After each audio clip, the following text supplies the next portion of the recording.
ऐतिहासिक एवं सांस्कृतिक शोध केंद्र द्वारा आयोजित एक संवाद विषय सांस्कृतिक मूल्यों के वाहक भारतीय युवा। मैं आप सभी महानुभावों का हार्दिक अभिनंदन, स्वागतम। अब सबसे आग्रह है कि पुनः अपने मोबाइल को चेक कर लीजिए कि वो वाइब्रेशन अथवा साइलेंट मोड पर हो।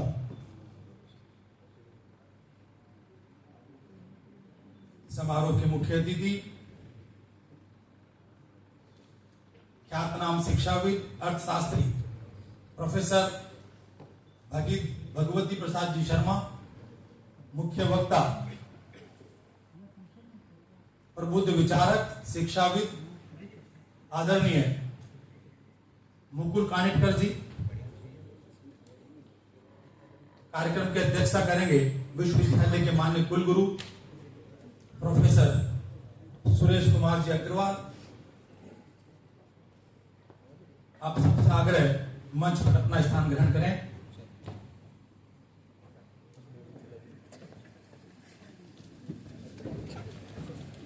कार्यक्रम के संयोजक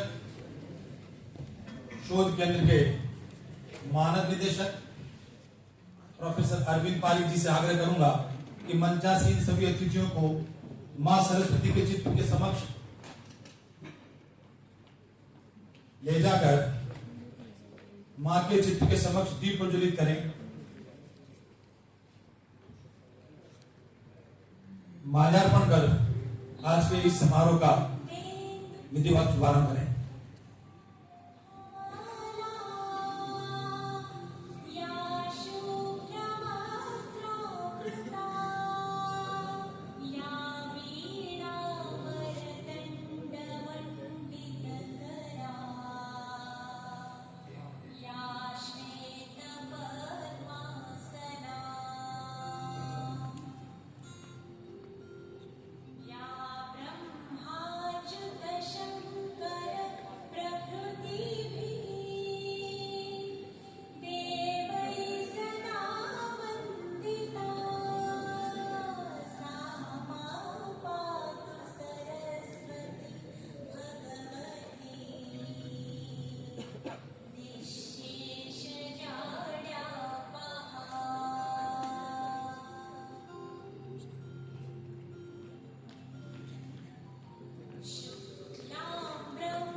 विद्या की देवी मां सरस्वती की पूजा अर्चना के बाद आप सबसे आग्रह है विश्वविद्यालय कुलगीत के लिए अपने स्थान पर खड़े हों।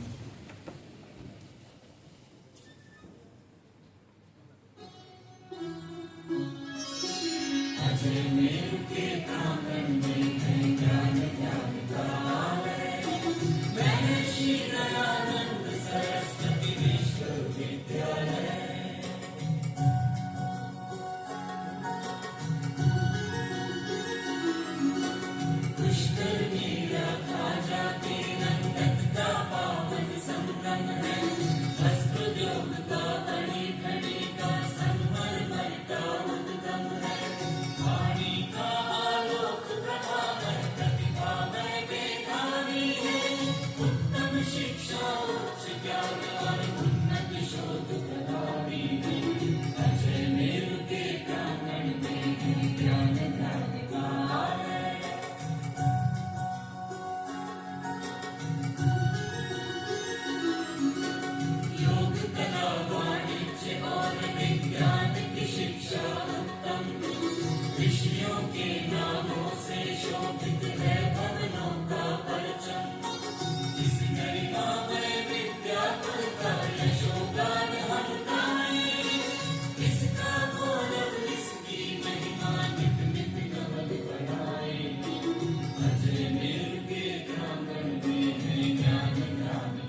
आज के हमारे इस एक संवाद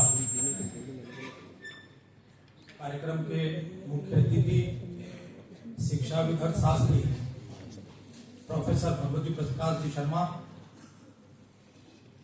आप अंतर्राष्ट्रीय स्तर पर शिक्षाविद और अर्थशास्त्री के रूप में ख्यात नाम है। आपने वैश्विक व्यापार परिदृश्य, विश्व व्यापार संगठन, मुक्त व्यापार समझौते, आर्थिक वैश्वीकरण, पेटेंट, निवेश उपाय, सामाजिक सांस्कृतिक मूल्यों के रुझान आदि के विशेषज्ञ रहे हैं। आपने विगत वर्षों में अनेक पदों को सुशोभित किया है। आपको अनेक सम्मान भी प्राप्त हुए हैं। विशेष रूप से आप अभी वर्ष 2018 से 21 में कुलपति रहे हैं गौतम बुद्ध विश्वविद्यालय ग्रेटर नोएडा के। आप 2013 से वर्ष 2018 तक Pacific Academy of Higher Education Udaipur के अध्यक्ष रहे हैं। आपने अंतर्राष्ट्रीय स्तर पर भी अनेक उपलब्धियां प्राप्त की है। आप मेक्सिको, हांगकांग, केन्या में द्विवार्षिक मंत्री स्तरीय बैठक जिसका विषय विश्व व्यापार संगठन की ओर से आयोजित था, आपने भाग लिया है। आपने जनवरी 2013 में दुबई, शारजाह, आबू धाबी में स्वामी विवेकानंद के सार्वभौमिक मानवतावाद पर मुख्य वक्ता के रूप में आपने व्याख्यान दिया है। आपने बहरीन में वर्ष 2016 में योग दिवस समारोह के मुख्य वक्ता भी आप रहे हैं। आपको अनेक पुरस्कारों से सम्मानित किया गया है। या मैं ये कहूं कि आपको पाकर सम्मानित हुआ है। मानव संसाधन विकास मंत्रालय भारत सरकार द्वारा आपको 2016 में महामना मदन मोहन मालवीय पुरस्कार से सम्मानित किया गया है। आपको वर्ष 2015 में प्रबंधन के क्षेत्र में सर्वश्रेष्ठ योगदान के लिए आपको achievers award computer society of India द्वारा प्रदान किया गया है। आपको वर्ष 2016 में ही उत्कृष्टता पुरस्कार हिंदुस्तान टाइम्स की ओर से तथा life time achievement award Dainik Bhaskar की ओर से आपको प्रदान किया गया है। आपको हम पाकर गौरवान्वित है श्रीमान। मैं विश्वविद्यालय के कुलगुरु प्रोफेसर सुरेश कुमार जी अग्रवाल से आग्रह करूंगा कि आज के मुख्य अतिथि श्री भगवती प्रसाद जी शर्मा को श्रीफल पुष्प भेंट कर उपरना ओढ़ाकर विश्वविद्यालय परिवार की ओर से उनका अभिनंदन करें। श्रीमान।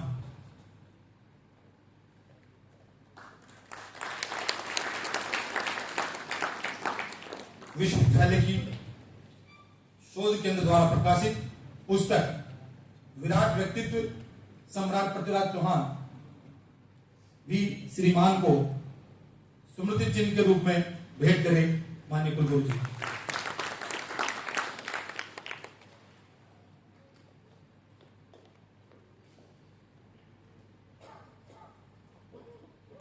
करतल ध्वनि से हम आज के मुख्य अतिथि का अभिनंदन करें।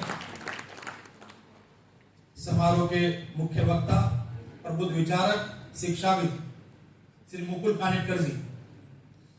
आपने 1990 में डॉक्टर बाबा साहेब अंबेडकर विश्वविद्यालय नागपुर से विधि स्नातक किया है। आप विवेकानंद केंद्र कन्याकुमारी के जीवन वृत्ति कार्यकर्ता के रूप में 1990 से 2012 तक लगभग 22 वर्ष तक आप उसके कार्यकर्ता के रूप में आपने देश की सेवा की है। मुकुल जी तृतीय वर्ष शिक्षित हैं। आपने 2012 से 2016 तक भारतीय शिक्षण मंडल के सह संगठन मंत्री तथा 2016 के उत्तरार्ध से अखिल भारतीय संगठन मंत्री के दायित्व पर रहे हैं। वर्तमान में श्री कानिटकर जी राष्ट्रीय स्वयंसेवक संघ के प्रचार विभाग के अखिल भारतीय टोली के सदस्य हैं। आप वैचारिक प्रबोधक एवं समन्वय का दायित्व देखते हैं। आपका केंद्र नागपुर है। मैं माननीय कुलगुरु से आग्रह करूंगा कि श्री कानिटकर जी को विश्वविद्यालय परिवार की ओर से श्रीफल पुष्पगुच्छ उपहार पहनाकर उनका अभिनंदन करें। आपने विश्वविद्यालय के युवाओं को प्रेरित करने के लिए यहाँ अल्प प्रवास के दौरान भी आपने यहाँ समय निकाला है, हम कृतज्ञ हैं श्रीमान।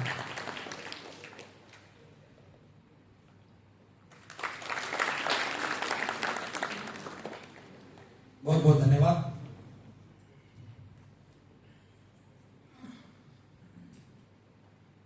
हमारे मध्य अनेक गणमान्य लोग जो भारत माता को परम वैभव पर पहुंचाने के लिए दिन रात अथक प्रयास करते रहते हैं, हमारे मध्य उपस्थित हैं शिवराज जी भाई साहब, विभाग प्रचारक, आपका अभिनंदन भाई साहब विश्वविद्यालय परिवार की ओर से।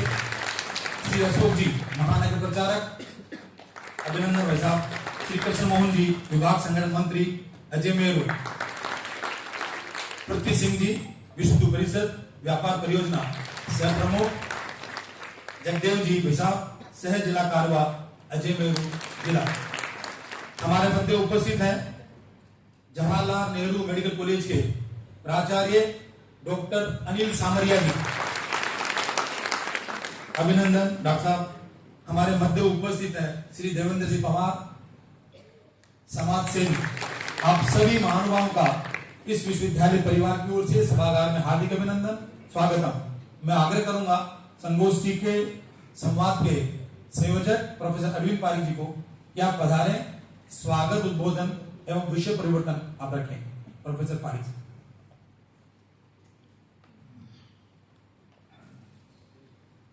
महर्षि दयानंद सरस्वती विश्वविद्यालय की पृथ्वीराज चौहान ऐतिहासिक एवं सांस्कृतिक शोध केंद्र द्वारा आयोजित इस युवा संवाद कार्यक्रम में मंच पर मुख्य अतिथि के रूप में विराजमान माननीय परम सम्माननीय प्रोफेसर भगवती प्रकाश जी शर्मा, आज हम सभी आप विद्यार्थियों के साथ संवाद करने के लिए विशेष रूप से पधारे परम श्रद्धेय माननीय मुकुल जी कानिटकर, विश्वविद्यालय के कुलगुरु, हमारे मार्गदर्शक प्रोफेसर सुरेश कुमार जी अग्रवाल,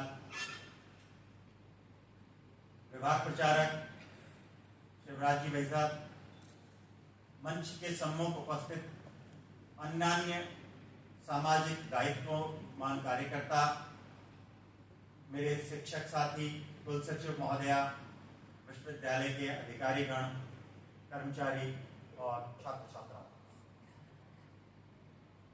ये हमारा परम सौभाग्य है कि आज विश्वविद्यालय के इस कक्ष में हम जिन विभूतियों का स्वागत करने का हमें मौका मिल रहा है, वो आप युवाओं से संवाद करने की दृष्टि से कितने लालायित रहते हैं, कितने अग्रसर रहते हैं। आप इससे अंदाजा लगा सकते हैं कि अपनी यात्रा के एक छोटे से पड़ाव में से भी ये समय निकालकर अपनी ओर से इच्छा जाहिर करना कि क्यों ना विद्यार्थियों के साथ एक संवाद करना। विद्यार्थियों से आप सभी का बहुत बहुत हार्दिक अभिनंदन। इस विश्वविद्यालय के प्रांगण में अभिनंदन और आभार बहुत छोटे शब्द हो जाते हैं जब एक भारतीय संस्कृति से ओतप्रोत विचार को नई पीढ़ी तक पहुंचाने के लिए आप जैसे मनीषी तत्परता के साथ विश्वविद्यालय में कर रहे हैं।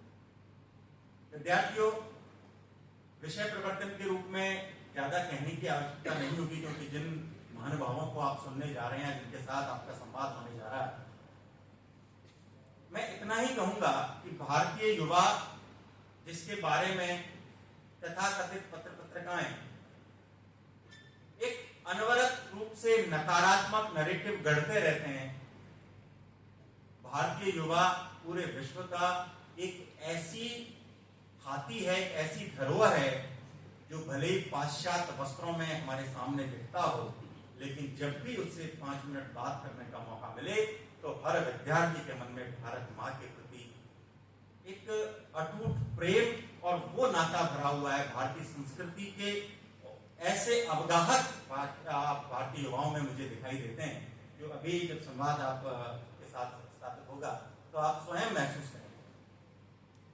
भारतीय युवा वेशभूषा और शिक्षा की पद्धतियों में आज एक टैबलेट को हाथ में लेकर दिन भर लैपटॉप पे काम करने वाला, इंटरनेट पे काम करने वाला वो युवा, जब भी उससे कोरोना काल में एक बार पुनः प्रसारित होते हैं रामायण और महाभारत जैसे सीरियल, तो भारतीय युवा उसे देखने का प्रलोभन या मुझे कहें कि वो लालसा छोड़ नहीं पाता, क्योंकि उसकी जड़ें किस कदर भारतीय संस्कृति से ओतप्रोत है।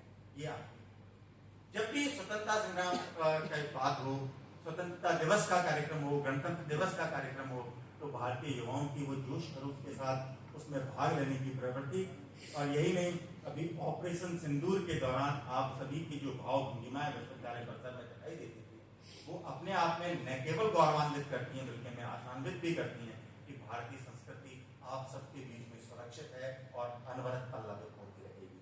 मैं ज्यादा समय आपके और आपके जो प्रबुद्ध वक्तागण आपके ये यहाँ पधारे हैं इनके बीच में ज्यादा समय न लेते हुए अपनी बात को इन्हीं आशापूर्ण शब्दों के साथ विराम दूंगा कि भारतीय संस्कृति के आप नित्य नूतन आगे बढ़ते रहेंगे और भारतीय संस्कृति पल्लवित होती रहेगी। जय हिंद, जय हिंद।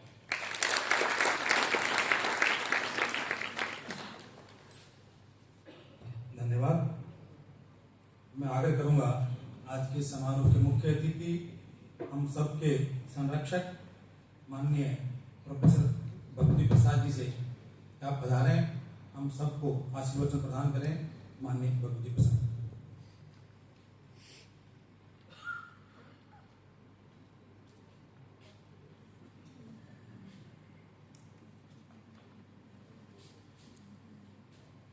विश्वविद्यालय के सम्मानित कुलपति एवं आज के कार्यक्रम आज के कार्यक्रम के मुख्य वक्ता आदरणीय श्रीमान अरविंद जी एवं विधानसभा का मुख्य वक्ता हमारे साथ हैं। क्योंकि संस्कृति की बात है और युवाओं के या कहें तो भारत संस्कृति प्रधान देश है और भारतीय संस्कृति धर्म आधारित रही जाती है। चाणक्य ने कहा है स्वस्य मूलम, और धर्म की परिभाषा सबसे अच्छी 300 BC में मेगस्थनीज जो यूनान के राजदूत के रूप में भारत में 6 वर्ष तक रहे थे चंद्रगुप्त मौर्य के दरबार में, उन्होंने एक पुस्तक लिखी इंडिका, और इंडिका में उन्होंने बहुत सारी बातें लिखी।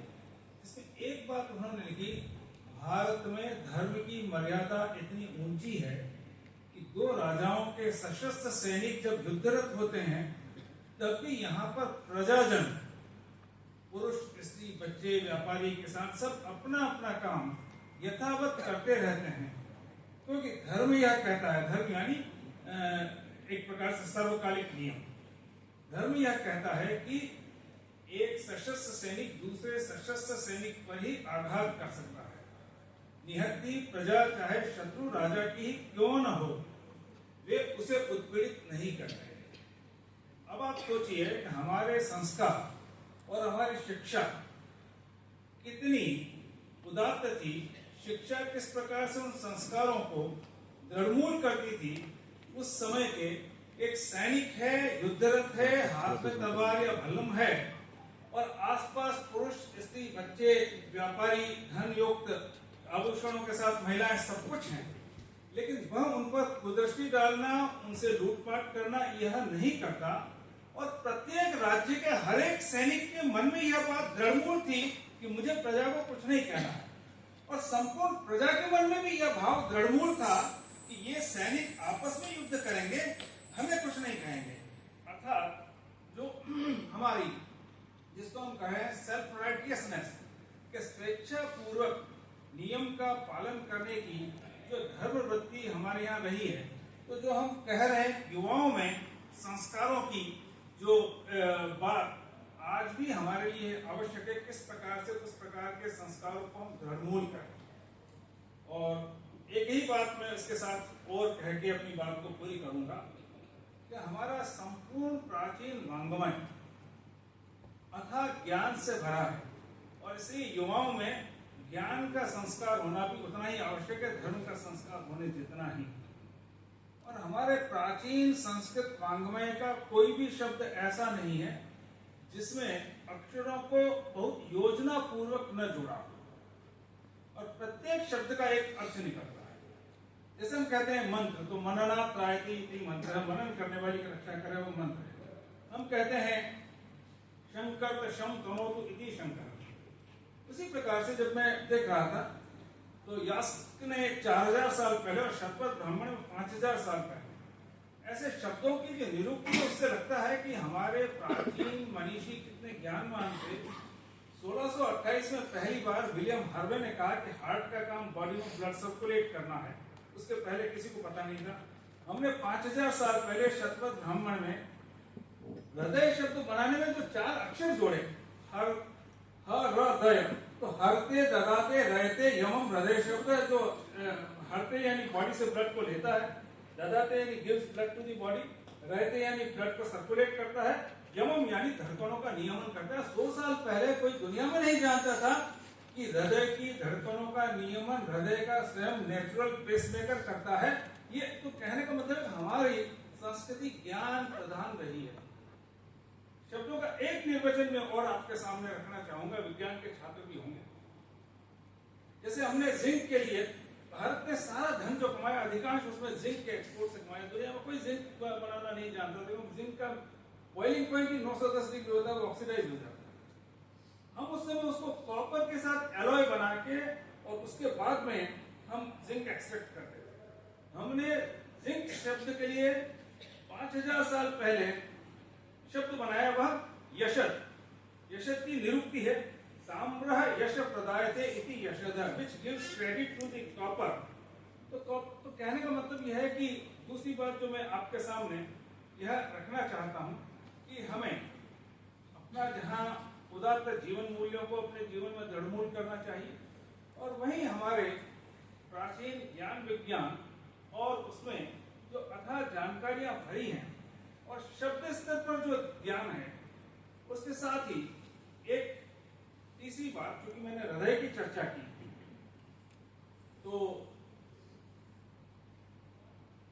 आज किसी के हार्ट में जैसे पेसमेकर लगाना पड़ता है, उसकी एक हार्ट बीट कम हो जाती है, तो करीब 10-15% लोगों में पेसमेकर लगाना पड़ता है, हार्ट बीट लो। तो पेसमेकर कुछ भी नहीं है, सिल्वर आयन बैटरी है, और उसको सबक्यूटेनियस पसलियों के बीच में इंसर्ट करके और एक इलेक्ट्रोड हृदय के अग्रभाग में इंसर्ट कर देते, जो निलय है उसमें, और वहां से एक इलेक्ट्रिकल इंपल्सेस की सप्लाई दी जाए।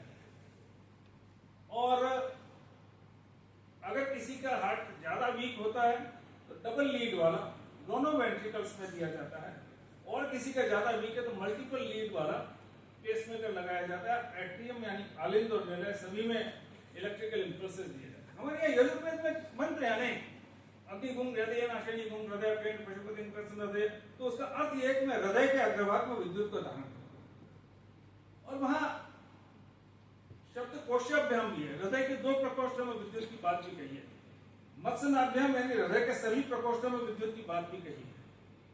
और पसलियों के ऊपर से लगाया जाता है, वह अंतर प्रक्षेपण शब्द है। तो मैं अधिक लंबा न करते हुए केवल हल्के संकेत रूप में मैंने आपसे यह निवेदन किया कि हमारी संस्कृति धर्म आधारित है और ज्ञान प्रधान है, और ऐसे हमारे हर एक शब्द और हर एक प्राचीन वाङ्मय के प्रत्येक वाक्य और प्रत्येक श्लोक में अथाह ज्ञान भरा हुआ है। इसलिए मुझे लगता है युवाओं को आज के समय में, जहाँ स्वेच्छापूर्वक नियम पालन, वेबस्टर की नई डिक्शनरी आई, उसमें भी धर्म की जो उन्होंने परिभाषा दी है, उसमें लिखा है इटर्नल लॉ ऑफ नेचर। तो आध्यात्म से धर्म को अलग करके हमको नैतिकता का पालन करना और हमारे प्राचीन वाङ्मय में जो अथाह ज्ञान छिपा पड़ा है उसको सामने लाना मुझे लगता है।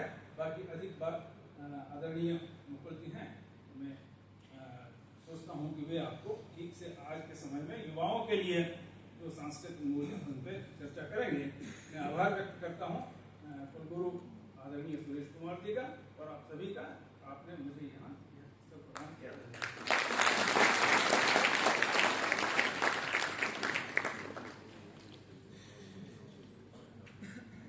आभार माननीय मुख्यमंत्री जी। प्राचीन ज्ञान को युवा वैज्ञानिक प्रमाणित कर शोध करें। मैं आग्रह करूंगा आज के समारोह के मुख्य वक्ता प्रबुद्ध विचारक वरिष्ठ प्रचारक, संघ का प्रचारक होना मुश्किल नहीं नामुमकिन है। कुछ लोग घर छोड़ते हैं ज्ञान के लिए, धन प्राप्ति के लिए, यश प्राप्ति के लिए। संघ का प्रचारक घर छोड़ते हैं भारत को स्वच्छ बनाने में के लिए, स्वस्थ बनाने के लिए, भारत को सफल बनाने के लिए, कुल मिलाकर भारत माता को परम विभव तक पहुंचाने के लिए मैं आग्रह करूंगा वरिष्ठ प्रचारक हम सबके माननीय श्री मुकुल कानिटकर जी को आप पधारें और युवाओं को लाभान्वित करें। श्री मुकुल कानिटकर जी।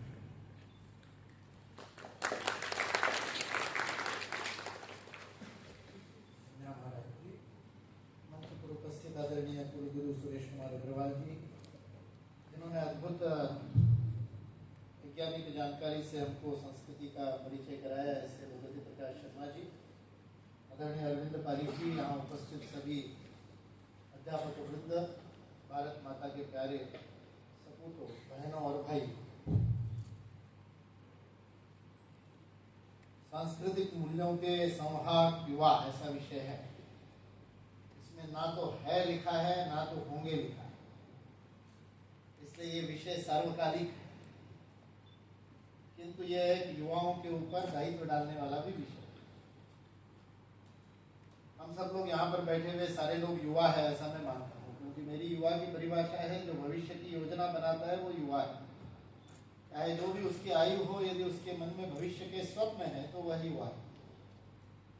जिसके बोलने में फ्यूचर टेंस, भविष्य काल अधिक होता है वो युवा है। और 16, 17, 18, 20 वर्ष की आयु में भी हमारे जमाने में ऐसा था, बोलने लग जाए तो उसको 16 साल का बुजुर्ग मानता हूँ। जिसके बोलने में पास्ट टेंस आ जाए वो बुजुर्ग, जिसके बोलने में फ्यूचर टेंस रहे वो युवा। ये युवा की बड़ी सरल सी परिभाषा है। और भी उससे अधिक सरल परिभाषा है, जो सदा मुस्कुराता है वो युवा। अब आप लोग देख लो, आपके चेहरे को आप अपना ऑब्जर्व करें। मेरी बहुत सरल परिभाषा है कि युवा वो है जो जिसको मुस्कुराने के लिए कुछ कारण नहीं लगता। थोड़ा सा बड़ा हो जाता है, युवावस्था समाप्त हो जाती है, तो मुस्कुराना भी कैलकुलेशन में आ जाता है, मुस्कुराने का भी गणित होता है। कोई बड़ा व्यक्ति ज्यादा मुस्कुराने लगे तो लोग पूछते हैं कि इस बार चुनाव में खड़े होने वाले हो क्या? बिना मेरे राम राम किए तुम राम राम कर रहे हो, इसका मतलब गरज तो तुम्हारी होगी। जो बिना किसी गरज के दुनिया को राम राम करता है वो युवा है। जिसको किसी के साथ संपर्क करने में, संवाद साधने में, परिचय करने में स्वार्थ नहीं लगता, गणना नहीं लगती। वो मुस्कुराया और उसको कोई पूछे क्यों मुस्कुरा रहा है, तो बोले मुस्कुराने के लिए क्या कारण लगता है। यौवन की शक्ति ही इतनी होती है कि जो उबल करके चेहरे पर आ जाती है, और चेहरे पर आती है तो प्रसन्नता के रूप में अभिव्यक्त होती है। और ये आपको इतना सरल लगने वाली बात भी, भारत में आप जन्म लिए हो इसलिए आपको सुलभ है, अन्यथा मुस्कुराना भी बड़ा कठिन हो। मैं कन्याकुमारी में था, मेरे परिचय में बताया विवेकानंद केंद्र कन्याकुमारी का 22 वर्ष जीवन वृत्ति था। कन्याकुमारी में प्रशिक्षण के लिए रहते थे, तो वहां पर बहुत सारे विश्व भर से लोग आते हैं भ्रमण के लिए, पर्यटन के लिए। एक जर्मन की एक युवती, एक महिला जो वहां की कॉलेज की स्टूडेंट थी, वो प्रतिवर्ष आती। तो दूसरे तीसरे वर्ष जब वो आई योग शिविर में, तो मैंने उसको पूछा, पिछले साल भी तो आई थी, इस साल भी आई, फिर अगले साल आओगी कह रही है। मैंने कहा क्या है तुम्हारा जी नहीं भरता? बोले नहीं, भारत में आकर के मुझे बड़ा अच्छा लगता है और मैं इसलिए भारत में हर वर्ष आती हूँ। 15 दिन भी छुट्टी मिले तो दौड़ करके आ जाती हूँ, और कन्याकुमारी में आप योग सिखाते हो वो भी अच्छा लगता है। मैंने कहा चलो ठीक है। मैंने कहा क्या अच्छा लगता है भारत में? तो उसने जो उत्तर दिया वो मुझे भी अचंभित करने वाला था। उसने उत्तर दिया, मुझे आप भारतीयों की मुस्कुराहट बहुत अच्छी लगती है, आई लाइक योर स्माइल। तो ये बात तब तक मुझे पता नहीं थी। मैंने तो बचपन में ही सोच रखा है कि विदेश में जाऊंगा नहीं, पासपोर्ट कभी बनाया नहीं, तो इसलिए विदेशों में क्या स्थिति है मुझे पता नहीं था। मैंने कहा क्यों, आपके जर्मनी में लोग मुस्कुराते नहीं है? बोले नहीं, जर्मनी में ऐसा अंदर से कोई मुस्कुराता नहीं है, केवल दिखावटी प्लास्टिक स्माइल लगा करके घूमते हैं। आप भारतीय जब मुस्कुराते हो तो आपकी आंखें भी मुस्कुराती हैं, आपकी आंखों से भी आत्मीयता झलकती है, क्योंकि हिंदुत्व का अर्थ ही एकात्मता है। हिंदुत्व यानी एकत्व। जो सारी सृष्टि को आत्मवत मानता है, आत्मीय मानता है, वह हिंदू है। सब मेरे अपने हैं। इसलिए शिकागो में खड़े होकर के स्वामी विवेकानंद ने जब बहनों और भाइयों कहा, अमेरिका निवासी मेरी प्यारी बहनों और भाइयों, तो लोग कूद करके मंच पर पहुंच गए, उनको हाथ पकड़ करके हैंडशेक कर रहे, कोई उनका चोगा पकड़ रहा है। 2-2.5 मिनट तक तालियां बजती रही, अलग अलग वर्णन आते हैं, लेकिन एक लुई मेरी बर्क ने काम किया। बाद में वो सन्यासिनी बनी सिस्टर गार्गी करके। उन्होंने Swami Vivekananda the West new discoveries नाम से 1200 पृष्ठों का एक ऐसे 6 खंड लिखे। एक एक घर में गई जहां स्वामी जी गए, वहां उस दिन कोलंबस हॉल में उपस्थित हर व्यक्ति को जाकर के मिली।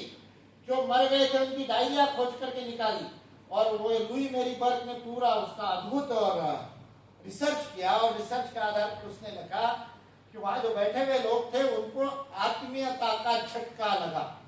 They got a shock of oneness, empathy.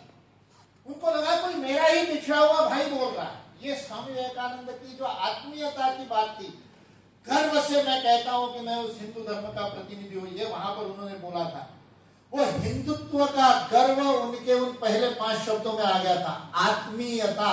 इसलिए वो जर्मन युवती कहती है कि आप भारतीय जब हंसते हो तो लगता है कि बिल्कुल अंदर से हंस रहे हो, अंदर से मुस्कुरा रहे हो।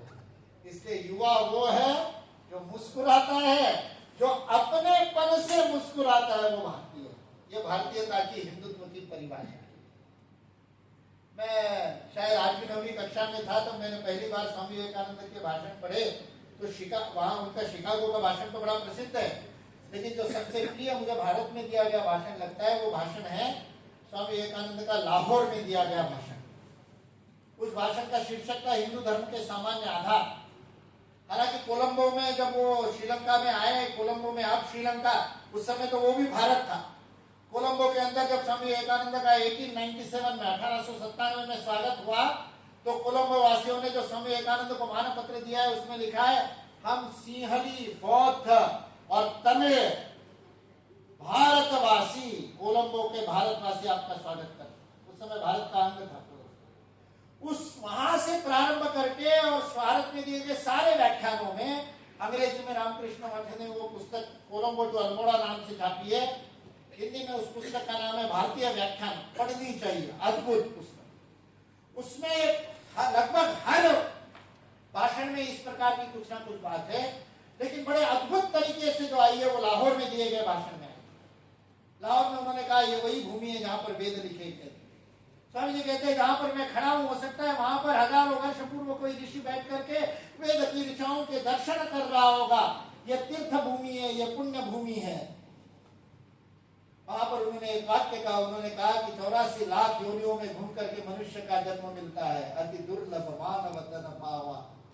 यह दुर्लभ मनुष्य का जन्म मिला है, उसे सार्थक करो, ऐसा भागवत बताता है, ऐसे शास्त्र हमको बताते हैं कि यह मनुष्य के रूप में ही कर्म का स्वातंत्र्य है। साधना इस मनुष्य के रूप में ही कर सकते हैं, कल्पना का भी स्वातंत्र्य मनुष्य के रूप में ही है, क्रिएटिविटी भी। ये कल्पना और कर्म का स्वातंत्र मनुष्य को है, बाकी प्राणियों को नहीं है। इसलिए उनको पशु कहते हैं। अभी यास्क को स्मरण किया है ना भगवती प्रकाश जी ने, तो पशु की भी निरुक्ति क्या है? जो पाश से बंधा है वो पशु है, वो पाश में आबद्ध है।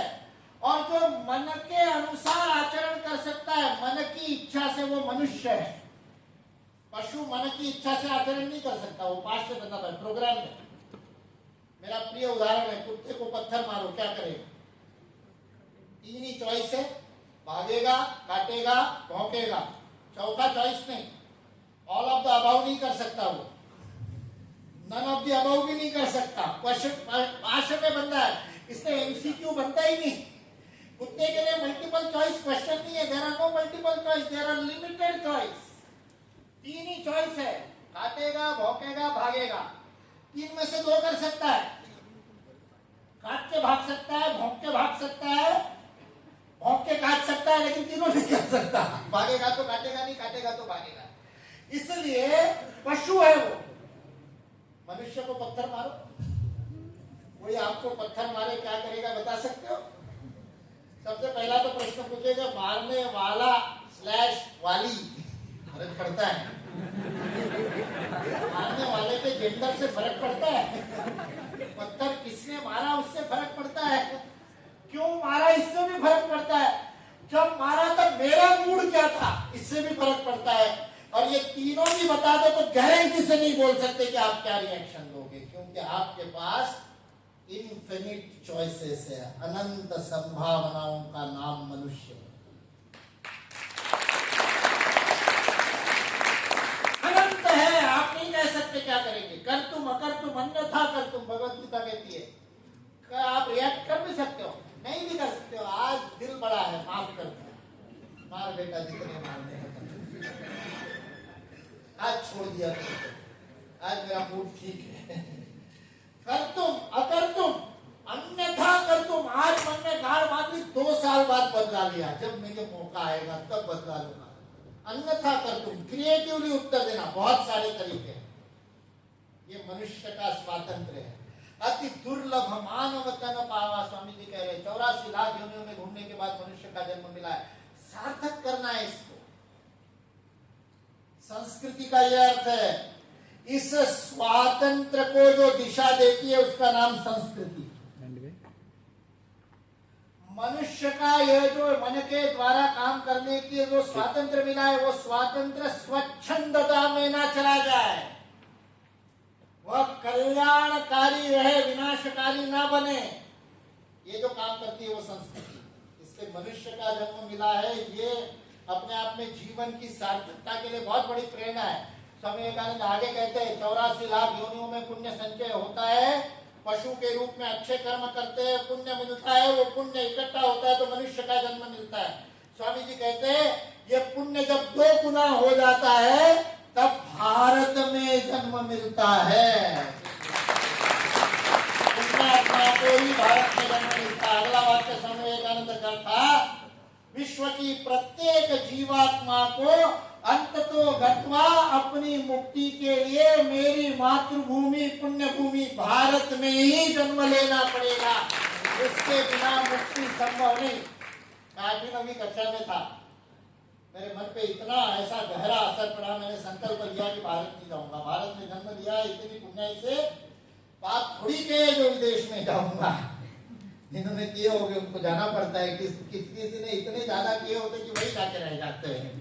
ग्रीन कार्ड मिल गया, फिर ट्रम्प लात मारेगा H1B वीजा का, तब बताएंगे। पुण्य जागृत हो गए तो ट्रम्प को सुबुद्धि मिलेगी, भारतीयों को भाव वहां से। इतनी पुण्य से भारत में जन्म होला, विदेश जाने की कल्पना करते हो। ऐसे भिखारी भी है भारत में जिनके मन में स्वप्न है विदेश में जाने के। मैंने तो स्वामी जी को पढ़ा और अंदर आग लग गई। मैंने कहा यार इतने पुण्याई से भारत में जन्म मिला, भारत की सेवा करेंगे। इसलिए आज तक एक ही देश में गया हूँ भारत के बाहर, जो अभी देश के रूप में बाहर है, वो है नेपाल, क्योंकि वहां पासपोर्ट नहीं लगता, वो अपना ही है। वो चुनाव आयोग के कार्ड पे जा सकते हैं वहां पे, इसलिए नेपाल गया हूँ। दूसरा भूटान भी अभी तक वहां गया नहीं, वहां भी बिना पासपोर्ट के जा सकते हैं। लोग कहे मानसरोवर कैलाश की यात्रा कर लो, मैंने कहा जिस दिन चाइना में पासपोर्ट नहीं लगेगा, तिब्बत अपना हो जाएगा, उस दिन जाऊंगा। और इसी जन्म में इसी देह से, इन्हीं आंखों से वो दिन भी आएगा जब तिब्बत स्वतंत्र होगा और बिना पासपोर्ट के कैलाश मानसरोवर की यात्रा करेंगे।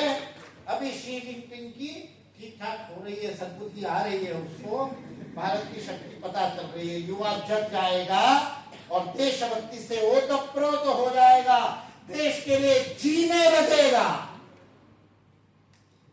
तब ये अपने आप हो जाएगा। इसे भारत में होना कितना सौभाग्य का विषय है, भारतीय होना। इसलिए हम संस्कृति के संवाहक, सांस्कृतिक मूल्यों के संवाहक हम इसलिए है क्योंकि हमारे डीएनए में है। वो भारत में पैदा हुए तो हमारे अंदर ही संस्कृति है। हमको त्याग सिखाना नहीं पड़ता, त्याग हमारे लिए सहज है, क्योंकि बचपन से हमने देखा है कि त्याग की ही प्रतिष्ठा है, सम्मान त्याग को ही मिलता है। हमको कथाएं बताई गई कि बड़े बड़े महाराजा सन्यासी के सामने खड़े हो जाते हैं। इसलिए अभी बोलते समय संचालक महोदय ने कहा कि राजू जी ने कहा कि प्रचारक बनना बड़ा, उन्होंने उन्होंने कठिन नहीं, उन्होंने तो नामुमकिन कह दिया। मैंने कहा 3,500 प्रचार क्या झक मार रहे क्या? कठिन है ऐसा लगता है, ऐसा तो कठिन भी बहुत नहीं है, करके देख लो, बहुत सरल है। कम से कम 2 साल तो देश के लिए देने ही चाहिए, हर व्यक्ति को, हर युवा को देने चाहिए। देश हमें देता है सब कुछ, हम भी तो कुछ देना सीखे। देश से लिया है, कर्जा सर पे लेके मरोगे क्या? ऋण सर पे लेके मरोगे क्या? उस ऋण से उरुन होने के लिए हर युवा को मिनिमम 2 साल 24 घंटे 365 दिन भारत माता को समर्पित होना चाहिए। मैंने तो अपने आप से प्रश्न पूछा था, क्यों पैदा हुआ भाई तू? तेरे जीवन का लक्ष्य क्या है? क्या करने के लिए जन्म लिया है? हर युवा पूछता है अपने आप से प्रश्न। क्योंकि युवा की परिभाषा में बता रहा था ना, उसमें युवा की एक और मेरी परिभाषा है, जो ज्यादा बार शीशा देखता है, दर्पण देखता है, आईना देखता है, मिरर देखता है, वो उतना बड़ा युवा होता है ना। अभी आते समय अंतिम काम वही किया होगा, आने के बाद भी किया हो सकता है। हमारी बहनें, प्यारी प्यारी बहनें जब आतंकवादी बन करके स्कूटी पे घूमती है, हाँ भाई लोग बड़ी ताली बजा रहे, लेकिन आजकल का मार्केट सर्वे है कि चुनरी ज्यादा भाई लोग खरीदते हैं। बहनों ने तो चुनरी का उपयोग कम कर दिया, भाई लोगों ने खरीदना शुरू कर दिया जब से। तो आतंकवादी आप भी कम नहीं बनते हो। और आतंकवादी बन करके जब जाते हैं और आकर के वो स्कूटी रोक करके वहां पर पार्क करते हैं, अब कॉलेज में जाना है क्लास अटेंड करने के लिए, पहले मुझे गलत फहमी थी कि स्कूटी वालों ने 2-2 जो आईने दिए वो पीछे वाला ट्रैफिक देखने के लिए दिए। जब मैंने आप लोगों को देखा तो मेरे को समझ में आया, ये आईना तो मेकअप ठीक करने के लिए होता है। दुपट्टा हटाने के बाद आतंकवादी से जब बाहर आ जाते हैं, जो शीशा ज्यादा देखता है वो युवा, पक्की बात, थोड़ी सी भी आयु बढ़ जाती है तो शीशे में देखने लायक रहता नहीं, या तो उड़ जाते हैं या सफेद हो जाते हैं, फिर कौन शीशा देखेगा? तो इसलिए शीशा ज्यादा बार देखता है वो युवा। वो शीशे में से देखने वाली आंखें क्या पूछती है? हम में से प्रत्येक को उन आंखों ने प्रश्न पूछा है। जो शीशे में से आपको देखती है, उन आंखों ने आपसे प्रश्न पूछा है, कौन है तू, किसलिए पैदा हुआ, क्या करने के लिए जन्म लिया, कस्तम को हम कुत आयात कामे जननी को में तात। शंकराचार्य जी लिख रहे, इति परिभावय नित्य विचारम। रोज अपने आप से पूछो, युवा का मैं कौन हूं, किसलिए पैदा हुआ, क्या है मेरे जीवन का लक्ष्य, क्या करने के लिए मैंने जन्म लिया है, मेरे जीवन का कोई उद्देश्य है या केवल एक्सीडेंट है, एक बायोलॉजिकल एक्सीडेंट का परिणाम मैं हूं, या कुछ कर्मों को लेकर के, पिछले जन्मों की पुण्याई को लेकर के इस जन्म में कुछ कर्म करने के लिए और कुछ योगदान करने के लिए, कंट्रीब्यूट करने के लिए मेरा जन्म हो। मेरी टेक्नोलॉजी बहुत खतरनाक है, अभी तक नहीं पूछा होगा तो अगली बार जब भी शीशा देखोगे ये प्रश्न मन में आएगा। अब रातों की नींद खराब हो जाएगी, कौन हूं मैं, क्या है मेरे जीवन का लक्ष्य। मैंने भी अपने आप से प्रश्न पूछे थे, क्या है मेरे जीवन का लक्ष्य। और जिसके जीवन में लक्ष्य होने लगता है वो कहता है देना ही लक्ष्य हो सकता है, पाना तो लक्ष्य हो ही नहीं सकता। स्वार्थ तो जीवन का लक्ष्य ही नहीं हो सकता, क्योंकि स्वार्थी जो होता है वो मनुष्य नहीं हो सकता। एक ही कुतिया के गाये, एक ही कुतिया के गर्भ में रहे, इसलिए सहोदर ऐसे 4 कुत्तों के पिल्लों के बीच में एक रोटी डाल दो, क्या करेंगे? पहले आप लो सा, मनवार करूं सा, ऐसा करेंगे? छीनेंगे, और केवल रोटी को ही नहीं, एक दूसरे को भी काटेंगे। क्या मैं आप लोग विवाह में जाते हो गिद्ध भोजन में, वहां का वर्णन कर रहा हूं? मनुष्य भी ऐसा रहने लगा ना, आजकल तंदूर लगता है, उस तंदूर के पास यही दृश्य दिखता है ना शादी ब्याह में, इसलिए मैंने उसको नाम ही गिद्ध भोजन दिया। बफे को मैंने नाम दिया गिद्ध भोजन। तो गिद्ध भोजन में यदि मनुष्य भी ऐसा ही करने लगे, मैं, तो उसको मनुष्य नहीं कहते, उसको पशु भी नहीं कहते, क्योंकि पशु तो अपने पाश के कारण पशु सा काम कर रहा है। आपको स्वतंत्र होते हुए भी पशुवत यदि आचरण करते हो तो मनुष्य को राक्षस कहते हैं, जब वो पशुवत आचरण करता है मनुष्य होते हुए। इसलिए धर्मराज युधिष्ठिर को जब पूछा, धर्मराज युधिष्ठिर ने जब पितामह भीष्म को पूछा शरशैया पर पड़े हुए, पितामह भीष्म बताइए धर्मराज्य किसको कहते हैं, तब धर्मराज्य की परिभाषा दी पितामह भीष्म ने कि जब तुम्हारे राज्य में रात को 12 बजे 16 वर्षा युवती, 16 साल की सुंदर युवती नख शिखांत, पैरों के नाखून से और माथे की शिखा तक सोने के आभूषणों में मंडी हुई निर्भय रात के 12 बजे सड़क पे जा सके, तब मानना कि धर्म हो गया।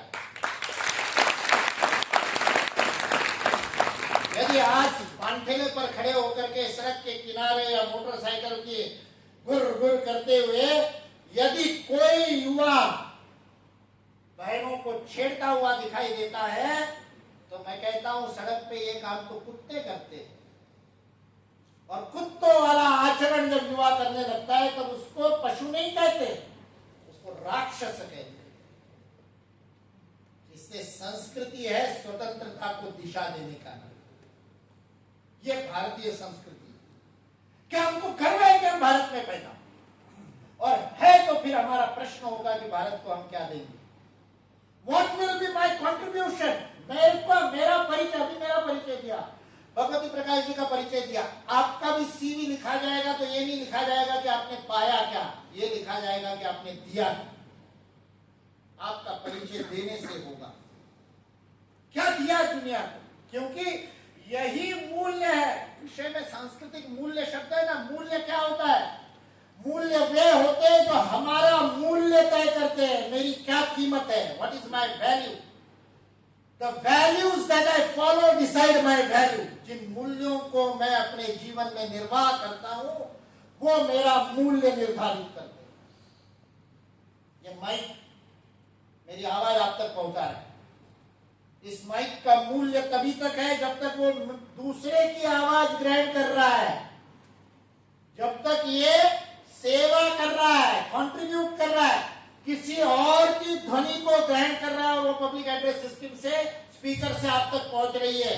यदि गलती से ये माइक खुद की आवाज निकालने लगे, मूल्य शून्य हो जाएगा, फेंक दिया जाएगा। स्वार्थ से मूल्य शून्य हो जाता है, वस्तु का भी व्यक्ति का भी।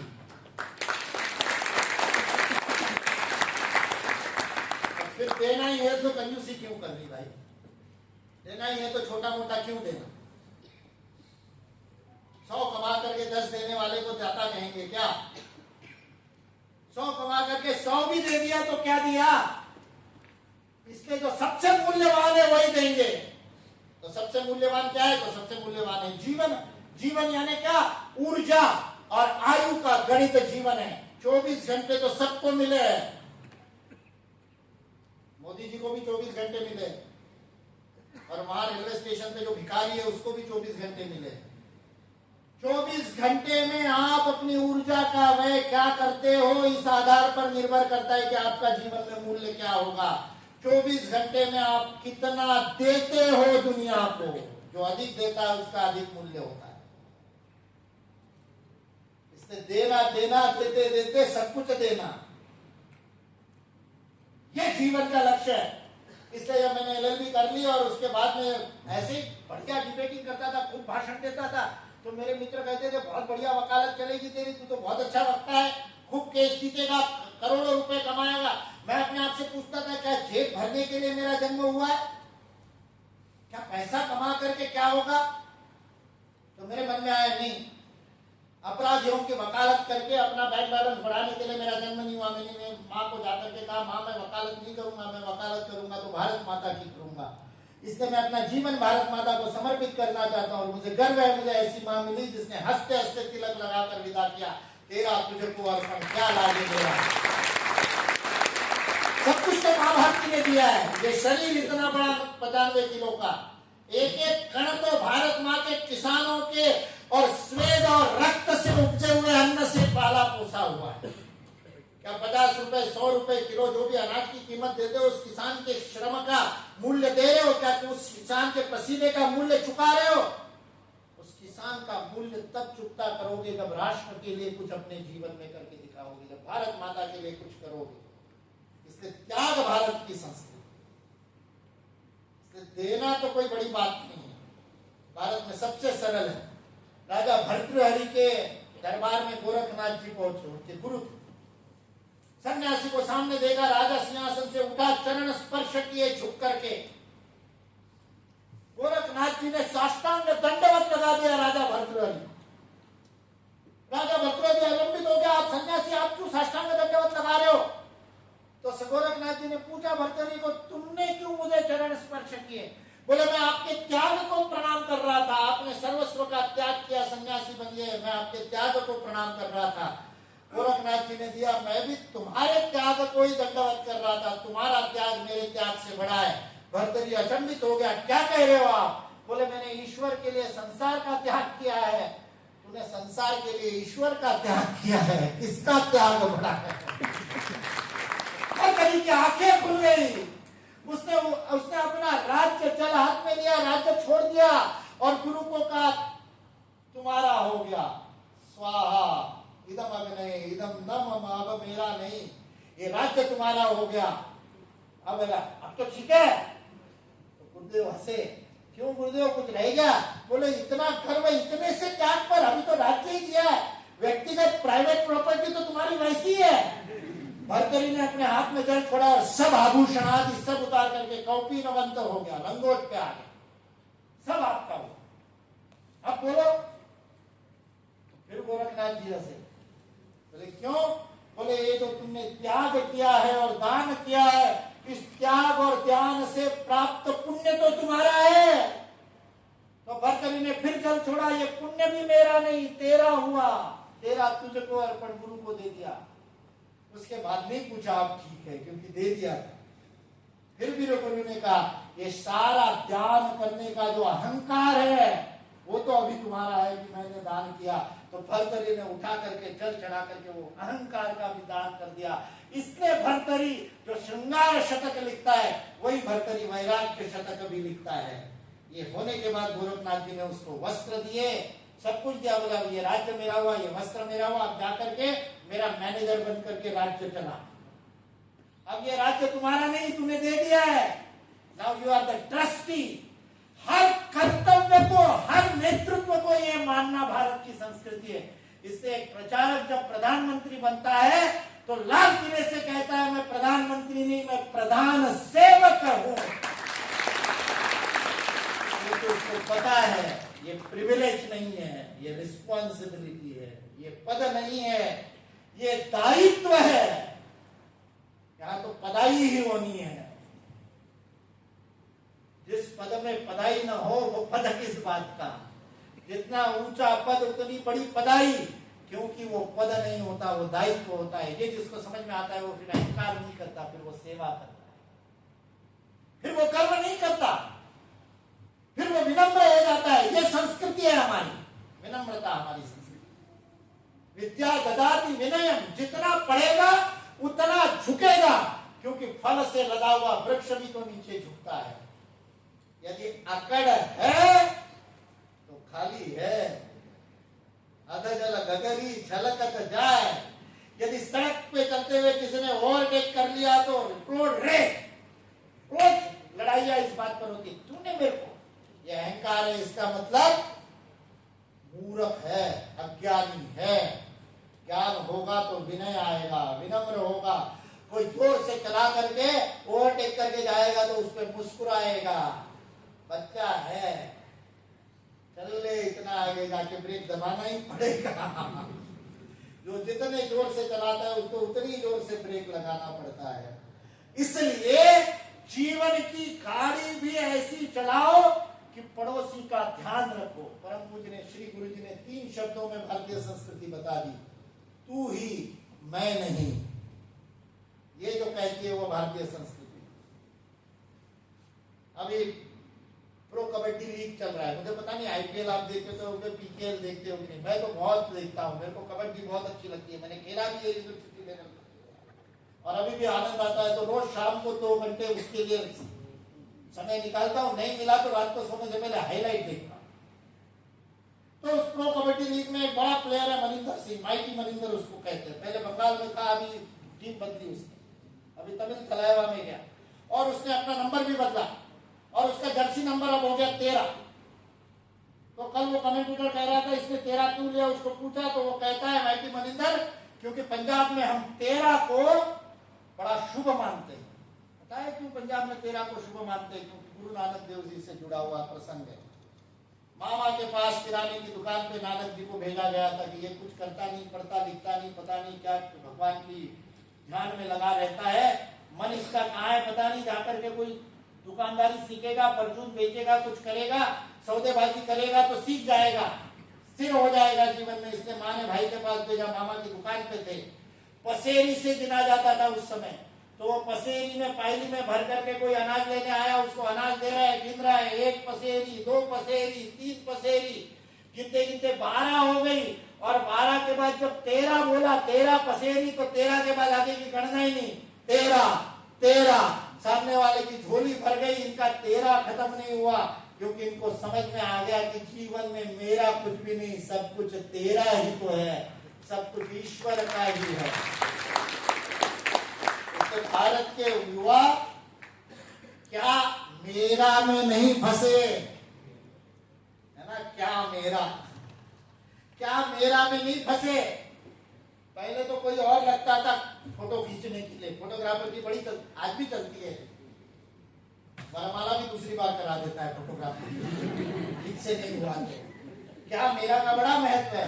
लेकिन अब तो सबके हाथ में हो गया, किसी दूसरे की जरूरत ही नहीं, खुद खींचू, है ना, लेते हो ना आप रोज खुद खींचू सेल्फी, हिंदी में बोला तो समझ में नहीं आया, खुद खींचू, अपना ही खुद ही खींचने वाले। वो क्या मेरा भी प्रश्न पूछ रहा है, क्या मेरा, किसकी फोटो खींच रहे हो, इस शरीर की? 10 दिन बाद देखोगे तो बदल जाएगा। अरे जो भी है वो तेरा है, जो देने का काम करता है, जो त्याग का काम करता है, उसकी फोटो और लोग खींचते हैं। जो मेरा मेरा करता है उसको खुद खींचू लगता है। स्वार्थ से सीमित हो जाओगे, निस्वार्थ भाव से जियोगे तो जीवन दुनिया याद रखेगी। इसके देने की संस्कृति, त्याग की संस्कृति, कपालभाति की संस्कृति मैं कहता हूं। कपालभाति ऑक्सीजन का प्रमाण रक्त में बढ़ा देती है। लोग वाले बैठे ना, बड़ा उसके ऊपर रिसर्च हो, लोगों को समझ नहीं आया। इसमें तो सिर्फ छोड़ रहे, अंदर ले ही नहीं रहे, लेने का ध्यान नहीं दे रहे, ले तो रहे, अपने आप हो रहा है, लेकिन केवल जब देने पर ध्यान देते हैं तो ऑक्सीजन बढ़ता है। जीवन भी कपालभाति, देना देना देते रहना, जितना दोगे उतना मिलेगा, उतना प्रेम मिलेगा, सम्मान मिलेगा। ये सारे पीएचडी बैठे यहाँ पर, मैं केवल ग्रेजुएट हूँ, पीजी भी नहीं किया, और मेरे को मुख्य वक्ता बना करके सुन रहे हैं। केवल एक ही मेरी योग्यता है, क्योंकि मैंने अपना जीवन भारत माता को समर्पित किया है, और मेरा कोई परिचय नहीं। मेरा परिचय यही है कि मेरे जीवन का क्षण क्षण भारत माता के लिए जीना, भारत माता के लिए। मरने का टाइम नहीं है ना, वो समय था तब मरने का काम किया। भगत सिंह, राजगुरु, सुखदेव ने हंसते हंसते फांसी पर चढ़ गए। खुदीराम बोस इतना छोटा सा चढ़ गया फांसी पे, उधम सिंह चढ़ गए फांसी पे। लेकिन मैं अपने आप को इतिहास पढ़ता था तो प्रश्न पूछता था, आज भगत सिंह होता तो क्या करता? आज देश के लिए मरने की आवश्यकता नहीं, आज देश के लिए जीने की आवश्यकता है। तो आइए गर्व के साथ देश के लिए जिए। मैं कॉलेज में भी जाता था तो ऐसे ही धोती पहन करके जाता था, और मैं तब से कहता था ये आने वाले कल की फैशन है। आप तो तब पहनेंगे जब अमेरिका वाले पहनेंगे, क्योंकि दास है ना, गुलाम है। हमने योग भी तब किया जब विदेशियों ने योगा करना शुरू किया। जिस दिन गर्व के साथ कॉलेज में धोती पहन करके आओगे ना, तब आपके दो गुना जो भारत माता के पुण्य है वो जागृत हो जाएंगे। क्योंकि संस्कृति अपने आप को अभिव्यक्त करती है सभ्यता में। सभ्यता यानी आचरण, आपकी भाषा, आपकी भूषा, आपकी भाषा पर आपको कितना गर्व है, आपकी वेशभूषा पर आपको कितना गर्व है। कंठलंगोट लगाने से अपने आप को पता नहीं क्या समझते थे, बड़े विद्वान हो गए। कंठलंगोट पता है ना, लंगोट कहाँ लगाना पता नहीं चलता तो गले में बांध लेते हैं। अरे वहां नाक पोंछने के लिए रुमाल चाहिए था, इसलिए गले में बांधते थे, ठंड ज्यादा है इसलिए। यहाँ तो इतनी बारिश हमको मिलती ही नहीं, कभी अभी को मिल रही है, तो नाक बहने का सवाल ही नहीं है। तो इसलिए हमको रुमाल जेब में रख करके चलता है, गले में बांधना जरूरी नहीं। लेकिन विद्यालय के गणवेश से कंठरंगोट शुरू, प्रतिष्ठा का लक्षण बना दिया। एक तो प्रतिष्ठा, अपने भारत माता पर गर्व करो, अपनी भूषा में, अपनी भाषा में। अपने घर में तो अपनी भाषा बोलो, अपने मां को भूतनी कहते हो नहीं। गूगल सर्च करो MUMMY और इमेज सर्च करो, चित्र देखना MUMMY पे कौन से चित्र आते हैं, और फिर जाकर के मां को बोलना। हमारे यहाँ तो गाली है ना, सड़क पे लड़ाई होती है तो कहते भूतनी के। अब तो खुद माँ ही कह रही मेरे को भूतनी बच्चे को सिखाती माँ ही। अरे अपने घर में तो अपनी भाषा प्रयोग करो, माँ को भाई कहो, यहाँ भाई कहते हैं ना राजस्थान में, माँ कहो, भाई कहो। अरे कितना आत्मीयता, कितना प्रेम। छोटी छोटी बातों में भारतीयता नहीं आएगी तो कैसे होगा, कैसे गर्व नहीं होगा। तो अपनी भाषा पे, अपनी भूषा पे गर्व नहीं होगा तो कैसे काम करेगा। अपने भोजन में गर्व नहीं होगा तो कैसे काम चलेगा। सारी दुनिया मानती है कि सर्वाधिक संतुलित और पौष्टिक आहार कोई होगा तो वो भारतीय आहार है, ऋतु के अनुसार है, वहां के ऋतु के अनुसार। इस महीने में ये करना है, उस महीने में ये कहना है। और अभी कोई बात नहीं, घर में दादी नहीं है बताने के लिए, अब तो YouTube बता देता है कि कैसे बनानी है। दाल बाटी कैसे बनानी, YouTube पे खूब वीडियो मिल जाएंगे। धोती कैसे पहननी, उसके भी वीडियो मिल जाएंगे। इसलिए आज तो आप ये बहाना नहीं बना सकते कि हम नहीं सीख सकते। टेक्नोलॉजी का उपयोग भारतीयता के लिए, जीवन में भारत आ जाए तब हम भारतीय सांस्कृतिक मूल्यों के संवाहक बनेंगे। भारत के लिए मरने का समय चला गया, भारत के लिए जीने का समय है। मेरी आजीविका, मेरा करियर, मैं क्या पढ़ाई करूंगा, मैं क्या करूंगा, ये भारत के हित के लिए सोचूंगा। ये भारत हित के लिए जीवन जीने के लिए हम अपने आप को समर्पित करें, तब हम भारतीय संस्कृति के मूल्यों के संवाहक बनेंगे। विषय तो अनंत है, हरि अनंत, हरि कथा अनंता। लेकिन एक अच्छा वक्ता को तभी रुकना चाहिए जब श्रोताओं के मन में हो, और बोलते तो अच्छा होता, नहीं तो कुछ देर बाद कब बंद करेगा, उससे पहले बंद कर देना चाहिए। बहुत बहुत धन्यवाद।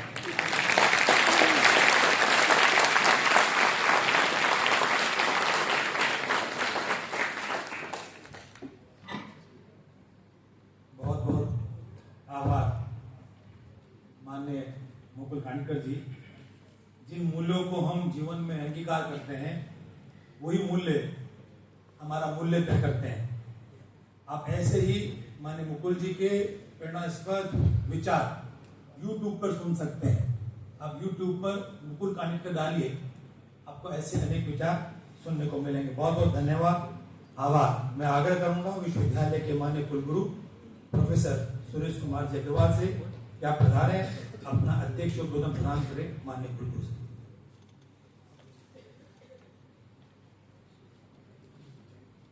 आदरणीय भगवती प्रकाश शर्मा जिनके बारे में मैं कह सकता हूँ कि विश्व के, भारत के ही नहीं, विश्व के उन उच्च शिक्षाविदों में हैं जिनका नाम बड़े सम्मान के साथ लिया जाता है।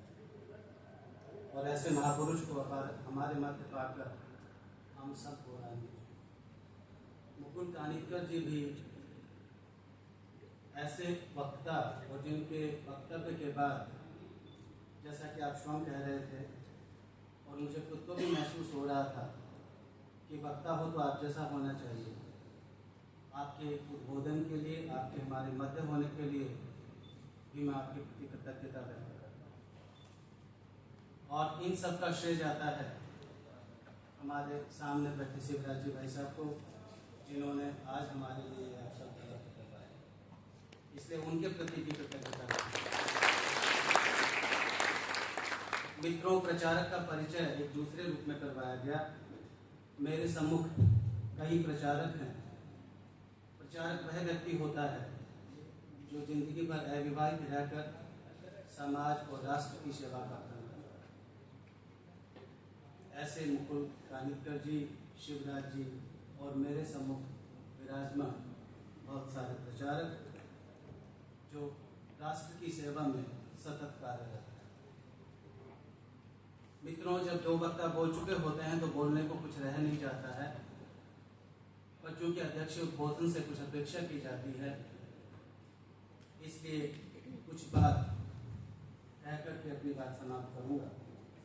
भारतीय संस्कृति की चर्चा होती है तो भारतीय संस्कृति दो शब्द, जैसे कि माननीय भगवती प्रकाश जी कह रहे थे, ज्ञान प्रधान और धर्म प्रधान है। और जब तक युवा इस संस्कृति को आत्मसात नहीं करता है तो इसके परिणाम भी विभत्स होते हैं। जो युवा कल्याणकारी हो सकता था वह युवा विनाशकारी हो सकता है, संस्कृति विहीन युवा। जो युवा अनुशासित है वह युवा अराजक बन सकता है। जिस युवा में मनुष्यता है वह पाशविकता नहीं, अपितु जैसा कि कानिटकर साहब कह रहे थे, वो राक्षसत्व में परिवर्तित हो। मित्रों, भारतीय इतिहास इस बात का साक्षी है। आप प्रारंभ से देखिए, नचिकेता का उदाहरण लीजिए, अगर संस्कृति की बात करें, उसके बाद में आगे चलिए लव कुश, उसके बाद में थोड़ा सा और आगे चलिए अभिमन्यु, जिन्होंने अपनी संस्कृति का लोहा मनवाया और ये बताया कि हमारा सब कुछ संस्कृति के लिए है, और कि अगर ये संस्कृति जीवित रहेगी तो हम जीवित रहेंगे। अगर संस्कृति मृत हो गई तो मुझ में और पशु में कोई अंतर नहीं है। मित्रों, ये भारत राष्ट्र इसी का साक्षात उदाहरण है। समय समय पर इस तरह के वृतांत, इस तरह के उदाहरण हमारे सामने आते हैं। विवेकानंद जी के बारे में आपने बहुत सुना, भगत सिंह जी, चंद्रशेखर जी, और इसलिए मैं कहूँगा कि एक देश का भविष्य केवल जीडीपी या उद्योगों से डिसाइड नहीं होता है। यद्यपि बहुत कुछ डिसाइड होता है, कौशल पर निर्भर करता है, लेकिन अगर वो कौशल संस्कृति विहीन हो तो वो किसी देश के विनाश का कारण भी बन सकता है। इसलिए सभी युवाओं से आह्वान करूंगा कि हम दायित्ववान बने, जैसा भाई साहब अभी कह रहे थे, त्याग की कल्चर में विश्वास करें और इस विषय को लेकर के आगे बढ़ें कि मैं इस देश से बहुत लिया है, इस मानवता से बहुत लिया है, और अब मुझे इसके लिए कुछ त्याग करना है। धन्यवाद। आपका एक बार पुनः कृतज्ञता व्यक्त करता हूँ आप दोनों के प्रति, शिवराज जी भाई साहब के प्रति, और सभी प्रचारकों और शिक्षक वृंद तथा आप सभी उपस्थित जनों के प्रति कि आपने हम सबको इस कार्यक्रम में भाग लेकर के इस कार्यक्रम को सफल किया। धन्यवाद।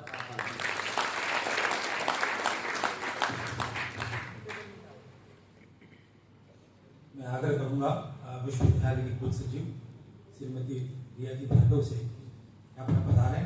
धन्यवाद करते हैं।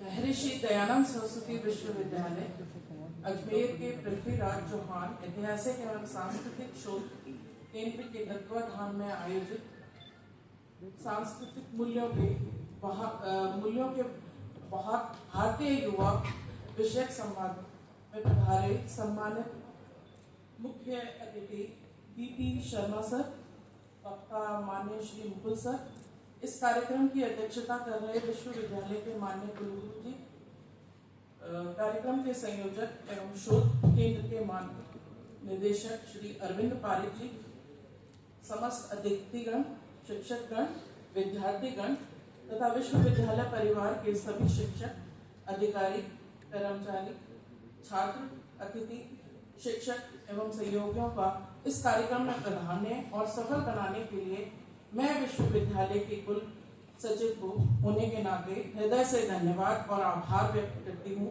विशेष रूप से सभी मीडिया प्रतिनिधियों, समाचार पत्र पत्रिकाओं, इलेक्ट्रॉनिक मीडिया एवं सोशल मीडिया के समस्त प्रतिनिधियों का आभार, जिन्होंने आयोजन को समाज तक पहुंचाने में सहयोग किया। इस कार्यक्रम की सफलता विश्वविद्यालय परिवार, सहयोग स्टाफ, आयोजन समिति, सुरक्षा एवं अन्य व्यवस्थाओं में लगे हुए सभी सदस्यों के सक्रिय सहयोग एवं समर्पण का परिणाम है। आप सभी की सहभागिता के लिए विश्वविद्यालय की ओर से पुनः धन्यवाद। जय हिंद, जय भारत।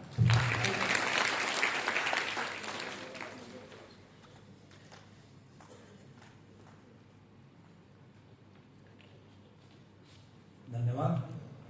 महर्षि दयानंद सरस्वती विश्वविद्यालय के YouTube चैनल @official MDSU पर आज के कार्यक्रम को आप पुनः देख सकते हैं। मैं आप सभी से आग्रह करूंगा राष्ट्रगान के लिए अपने स्थान पर अधिनायक जय हिंद।